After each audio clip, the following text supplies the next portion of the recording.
کرنے سے پہلے لائک شیئر سبسکرائب کر لینا۔ اعوذ باللہ من الشیطان الرجیم، بسم اللہ الرحمن الرحیم۔ وَإِذْ قُلْنَا لِلْمَلَائِكَةِ اسْجُدُوا لِآدَمَ فَسَجَدُوا إِلَّا إِبْلِيسَ أَبَىٰ۔ اور جب ہم نے فرشتوں سے کہا کہ آدم کو سجدہ کرو تو ابلیس کے سوا سب نے سجدہ کیا، ابا اس نے صاف انکار کر دیا۔ فقلنا تو ہم نے کہہ دیا، یا آدم اے آدم، ان ھذا عدو لک ولزوجک، یہ تیرا اور تیری بیوی کا دشمن ہے۔ فلا یخرجنکما من الجنۃ، خیال رکھنا ایسا نہ ہو کہ وہ تم دونوں کو جنت سے نکلوا دے، فتشقا، پھر تو مشقت میں پڑ جائے۔ یہ واقعہ پہلے بھی کئی دفعہ گزرا ہے۔ پہلے سپارے میں بھی حضرت آدم علیہ السلام کی تخلیق کا جہاں پر ذکر ہے کہ اللہ تعالیٰ نے جب آدم علیہ السلام کو پیدا فرمایا تو سب فرشتوں سے کہا کہ آدم کو سجدہ کرو، تو سب نے سجدہ کیا سوائے شیطان کے۔ تو یہاں پر بھی وہی واقعہ ہے کہ ہم نے فرشتوں سے کہا کہ سجدہ کرو تو سب نے سجدہ کیا، لیکن شیطان نے سجدہ کرنے سے انکار کر دیا۔ تو اللہ تعالیٰ نے حضرت آدم علیہ السلام سے فرمایا کہ یہ تمہارا بھی اور تمہاری بیوی کا بھی دشمن ہے۔ فلا یخرجنکما من الجنۃ، خیال کرنا کہ یہ تم دونوں کو کہیں جنت سے نکال نہ دے،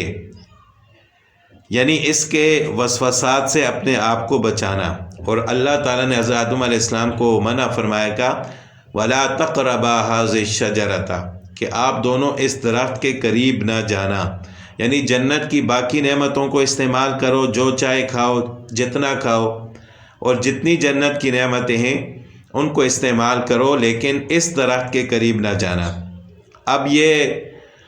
بعض حضرات فرماتے ہیں کہ یہ شجرۃ الخلد تھا، وہ درخت تھا کہ جس کے سائے تلے سوار 100 سال تک چلتا رہے تو اس کا سایہ ختم نہیں ہوگا۔ اور بعض حضرات نے فرمایا کہ یہ گندم تھا۔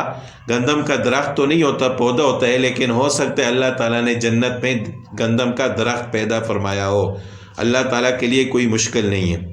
تو بہرحال پھر شیطان نے حضرت آدم علیہ السلام کو اور حوا علیہ السلام کو وسوسات میں ڈالا اور ان کو بہکایا، جس کی وجہ سے پھر وہ جنت سے نکل گئے۔ اب یہاں پر ایک بات یہ ہے کہ تمام انبیاء علیہ الصلاۃ والسلام جو ہیں معصوم ہوتے ہیں، گناہوں سے پاک ہوتے ہیں۔ تو پھر یہاں پر اللہ تعالیٰ نے حضرت آدم علیہ السلام کو اتنا عتاب کیوں فرمایا، یعنی اتنی سختی کیوں کی کہ ان کی غلطی کی وجہ سے ان کو جنت سے ہی نکال دیا۔ یہاں پر اللہ تعالیٰ نے پچھلے رکوع کے آخر میں 2 لفظ استعمال فرمائے، جس سے یہ بات بالکل واضح ہوتی ہے کہ یہ حضرت آدم علیہ السلام کا گناہ نہیں تھا، کیونکہ انبیاء علیہ الصلاۃ والسلام گناہوں سے پاک ہوتے ہیں۔ پچھلے رکوع کے سب سے آخر میں ایک لفظ تھا فنسیہ، کہ حضرت آدم علیہ السلام بھول گئے، اور دوسرا لفظ تھا لم نجد لہ عزما، کہ انہوں نے اس گناہ کا ارادہ نہیں کیا تھا، پختہ ارادہ ہم نے ان کا ارادہ نہیں پایا۔ تو نسیہ جو ہے وہ نسیان سے ہے، بھول جانا، یعنی ایک تو حضرت آدم علیہ السلام بھول گئے تھے، اور دوسرا یہ کہ ان کا پورا ارادہ تھا کہ وہ اللہ کے حکم کو پورا کریں اور اس درخت کے قریب نہ جائیں، لیکن شیطان نے ان کے سامنے ایسی قسمیں کھائیں کہ انہوں نے یہ سمجھا کہ اب اللہ تعالیٰ کا حکم ختم ہو چکا ہے، جس کی وجہ سے انہوں نے اس درخت سے کھایا۔ تو اب اللہ تعالیٰ نے اتنی سخت سزا اس وجہ سے دی کہ جو اللہ تعالیٰ کے زیادہ مقرب بندے ہوتے ہیں، اولو العزم، جیسا کہ انبیاء علیہ الصلاۃ والسلام ہیں، تو ان کی چھوٹی سی بھول بھی اللہ تعالیٰ کو پسند نہیں ہے، یعنی جو ان کا مقام تھا، مرتبہ تھا، اس کے لائق تو یہ تھا کہ وہ بھولیں بھی نہ اور شیطان کے کسی وسوسہ میں نہ آئے، لیکن ان سے ایسا ہو گیا، تو جس کی وجہ سے اللہ تعالیٰ نے پھر ان کو اتنا زیادہ اللہ تعالیٰ نے ان کے ساتھ سخت رویہ اختیار کیا اور ان کو جنت سے نکال دیا، لیکن ہم اس کو گناہ نہیں کہہ سکتے۔ پھر آگے اللہ تعالیٰ نے فرمایا کہ فلا یخرجنکما من الجنت فتشقى، یہ لفظ تشقى جو ہے یہ واحد کا صیغہ ہے، حالانکہ ہونا یہ چاہیے تھا کہ یہاں پر تثنیہ کا صیغہ ہو کہ کہیں آپ دونوں مشقت میں نہ پڑ جاؤ، یعنی یہ نہ ہو کہ وہ آپ کو جنت سے نکالے پھر آپ دونوں مشقت میں نہ پڑ جاؤ، لیکن اللہ تعالیٰ نے صرف یہ فرمایا کہ کہیں آپ مشقت میں نہ پڑ جاؤ، یعنی آدم علیہ السلام کو خطاب ہے۔ تو مفسرین فرماتے ہیں کہ فتشقى کو مفرد اس وجہ سے استعمال فرمایا کہ بیوی کا نان نفقہ شوہر کے ذمے ہوتا ہے، یعنی جنت میں تو کمانا نہیں ہے، محنت مزدوری نہیں ہے، تو اللہ تعالیٰ نے فرمایا کہ اگر آپ دنیا میں جاؤ گے جنت سے نکلو گے تو وہاں آپ کو مشقت کرنی پڑے گی، لیکن مشقت صرف آدم علیہ السلام کے ساتھ خاص تھی، یعنی آپ کی بیوی تو آپ کے ہی تابع ہے، اس کا نان نفقہ آپ کے ذمے ہے، لہٰذا آپ اپنے لیے بھی کماؤ گے اور اس کے لیے بھی کماؤ گے۔ تو امام قرطبی رحمۃ اللہ علیہ نے اسی آیت کے تحت فرمایا ہے کہ عورت کا جو نان نفقہ مرد کے ذمے ہوتا ہے وہ صرف 4 چیزیں ہیں، کھانا پینا لباس اور رہائش، یعنی شوہر کے ذمے یہ واجب ہے کہ وہ اپنی بیوی کو کھانا پینا لباس دے اور مناسب رہائش دے، اس کے علاوہ اگر وہ اپنی بیوی کو کچھ دیتا ہے تو وہ بیوی کے ساتھ اس کا احسان ہوگا۔ ان لک الا تجوع فیہا ولا تعرا، تو ہم نے کہہ دیا یہاں تو تجھے یہ آرام ہے کہ نہ تو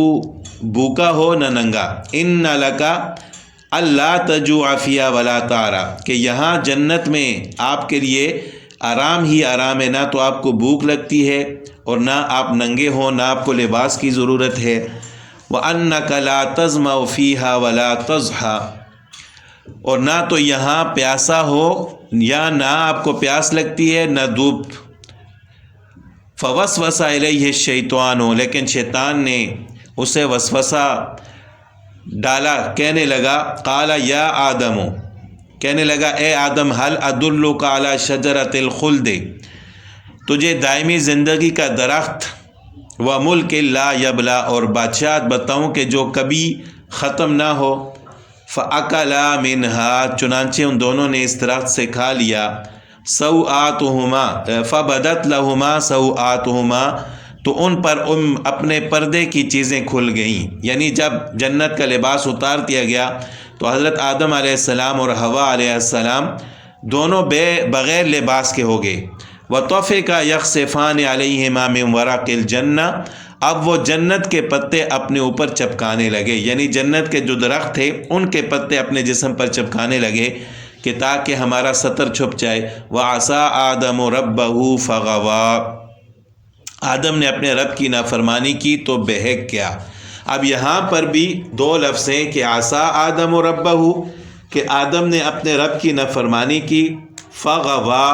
اور وہ بہک گیا۔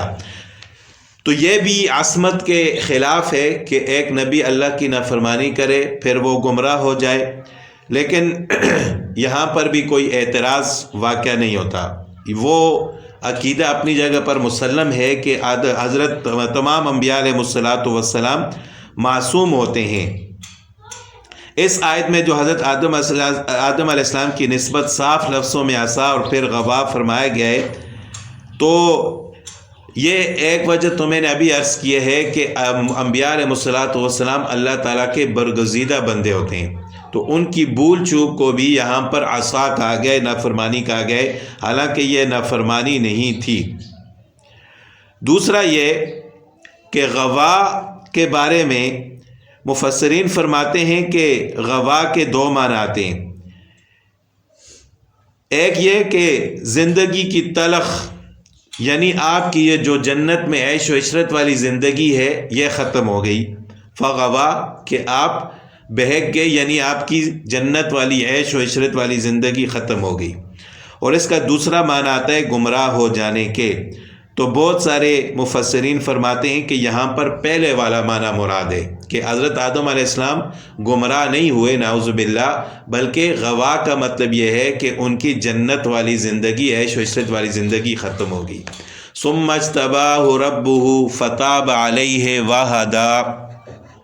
پھر اسے اس کے رب نے نوازا، اس کی طرف توجہ فرمائی اور اس کی رہنمائی فرمائی۔ قال اهبطا منها جميعا بعضكم لبعض عدو، اللہ تعالیٰ نے فرمایا کہ آپ دونوں یہاں سے اتر جاؤ، آپس میں ایک دوسرے کے دشمن ہو اب تمہارے پاس۔ فَإِمَّا يَأْتِيَنَّكُم مِّنِّي هُدًى، اب تمہارے پاس جب بھی کبھی میری طرف سے ہدایت پہنچے، فَمَنِ اتَّبَعَ هُدَايَ، تو جو میری ہدایت کی پیروی کرے، فلا یضل ولا یشقی، نہ تو وہ گمراہ ہوگا نہ تکلیف میں پڑے گا۔ بعض حکم لباس عدو کا مطلب یہ ہے کہ یعنی آپ زمین میں اترو گے، جو آپ کی اولاد ہوگی ان کے دل میں بغض ہوگا، حسد ہوگا، جس کی وجہ سے وہ ایک دوسرے کے دشمن بنیں گے، آپس میں لڑائیاں کریں گے۔ ومن اعرض عن ذکری، ہاں جو میری یاد سے روگردانی کرے، فإن له معیشۃ ضنکا، تو اس کی زندگی تنگی میں رہے گی۔ وَنَحْشُرُهُ يَوْمَ الْقِيَامَةِ أَعْمَى، اور ہم اسے قیامت کے دن اندھا کر کے اٹھائیں گے۔ قَالَ رَبِّ لِمَ حَشَرْتَنِي أَعْمَى، تو وہ کہے گا اللہ آپ نے مجھے اندھا بنا کر کیوں اٹھایا؟ وَقَدْ كُنْتُ بَصِيرًا، حالانکہ میں تو دیکھتا تھا، میں تو دنیا میں دیکھنے والا تھا، میری آنکھیں تھیں، تو آج میں کیوں اندھا ہوں؟ قَالَ كَذَلِكَ أَتَتْكَ آيَاتُنَا فَنَسِيتَهَا، تو اللہ تعالیٰ کی طرف سے جواب ملے گا، اللہ تعالیٰ فرمائیں گے اسی طرح ہونا چاہیے تھا، تو نے میری آئی ہوئی آیتوں سے غفلت برتی، فنسیتہا، آپ نے ان کو بلا دیا، وَكَذَلِكَ الْيَوْمَ تُنْسَى، آج تیری بھی آج کے دن تجھے بھی بلا دیا گیا، یعنی آج آپ کو یہ سزا ملی کہ آپ کی آنکھیں ہونے کے باوجود آپ دیکھ نہیں سکتے۔ وَمَنْ أَعْرَضَ عَنْ ذِكْرِي، ذکر سے مراد یہاں پر قرآن بھی ہو سکتا ہے اور خود رسول اللہ صلی اللہ علیہ وسلم کی ذات بھی ہو سکتی ہے۔ فَإِنَّ لَهُ مَعِيشَةً ضَنْكًا وَنَحْشُرُهُ يَوْمَ الْقِيَامَةِ أَعْمَى، یعنی اس کی معیشت تنگ ہوگی، زندگی تنگ ہو جائے گی، اور قیامت کے دن اس کو اندھا کر کے اٹھایا جائے گا۔ یعنی ایک تو اس کا دنیاوی عذاب ہوگا، سزا ہوگی کہ اس کی زندگی تنگ ہو جائے گی، اور دوسرا یہ قیامت کے دن اس کو یہ عذاب ملے گا کہ وہ اندھا ہوگا۔ اب یہاں پر سوال یہ پیدا ہوتا ہے کہ دنیا میں کفار تو زیادہ عیش و عشرت میں ہیں،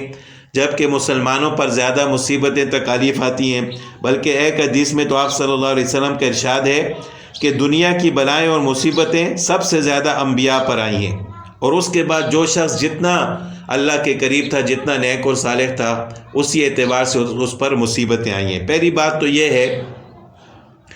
کہ یہاں پر بعض مفسرین فرماتے ہیں کہ اس دنیا میں جو اس کی معیشت تنگ ہوگی تو اس سے مراد قبر کا عذاب ہے،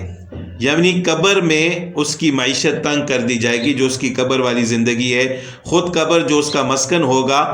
وہ قبر اس کو ایسا دبائے گی کہ اس کی پسلیاں ٹوٹنے لگیں گی۔ اور بعض مفسرین فرماتے ہیں کہ معیشتاً ضنکاً سے قبر کے علاوہ دنیا والی زندگی مراد ہے، لیکن زندگی تنگ ہونے کا مطلب یہ ہے کہ اس کے اندر سے قناعت ختم ہو جائے گی، یعنی سب کچھ ہونے کے باوجود وہ یہی سمجھے گا کہ میرے پاس کچھ بھی نہیں ہے۔ اللہ تعالیٰ کی سب نعمتیں ہوں گی، لیکن پھر بھی وہ اپنے آپ کو فقیر سمجھے گا اور لوگوں سے یہی کہے گا کہ میرے حالات خراب ہیں۔ تو یہ بھی اللہ کی طرف سے ایک عذاب ہوتا ہے کہ سب کچھ ہونے کے باوجود انسان اپنی اللہ تعالیٰ کی ان دی ہوئی نعمتوں سے فائدہ نہ حاصل کر سکے۔ وَكَذَلِكَ نَجْزِي مَنْ أَسْرَفَ، ہم ایسا ہی بدلہ دیا کرتے ہیں ہر اس شخص کو جو حد سے گزر جائے، وَلَمْ يُؤْمِنْ بِآيَاتِ رَبِّهِ، اور اپنے رب کی آیتوں پر ایمان نہ لائے، وَلَعَذَابُ الْآخِرَةِ أَشَدُّ وَأَبْقَى، اور بے شک آخرت کا عذاب نہایت ہی سخت اور بہت باقی رہنے والا ہے۔ أَفَلَمْ يَهْدِ لَهُمْ كَمْ أَهْلَكْنَا مِنْ قَبْلِهِمْ مِنَ الْقُرُونِ يَمْشُونَ فِي مَسَاكِنِهِمْ، کیا ان کی راہبری اس بات سے بھی نہیں ہوئی کہ ہم نے ان سے پہلے بہت سی بستیاں ہلاک کی جن کے رہنے سہنے کی جگہ یہ چل پھر رہے ہیں، یعنی جہاں پر ان کے مکانات تھے آج وہاں ملیا میٹ ہو گئے، کچھ بھی نہیں ہے، اور یہ وہاں چلتے پھرتے ہیں۔ ان فی ذلک لآیات لأولی النہی، بے شک اس میں عقل مندوں کے لیے بڑی نشانیاں ہیں۔ ولولا کلمۃ سبقت من ربک، اگر تیرے رب کی بات پہلے ہی سے مقرر شدہ اور وقت معین کردہ نہ ہوتا، لکان لزاما واجل مسمى، تو ابھی ہی عذاب آ چمٹتا، یعنی اللہ کی طرف سے ایک وقت مقررہ ہے ان کے عذاب آنے کا، یا پھر قیامت کے دن ان پر عذاب آنا ہی ہے۔ اگر اللہ تعالیٰ کی طرف سے یہ طے شدہ نہ ہوتا تو ان پر جلدی ہی عذاب آ جاتا۔ فاصبر علی ما یقولون، پس صبر کیجئے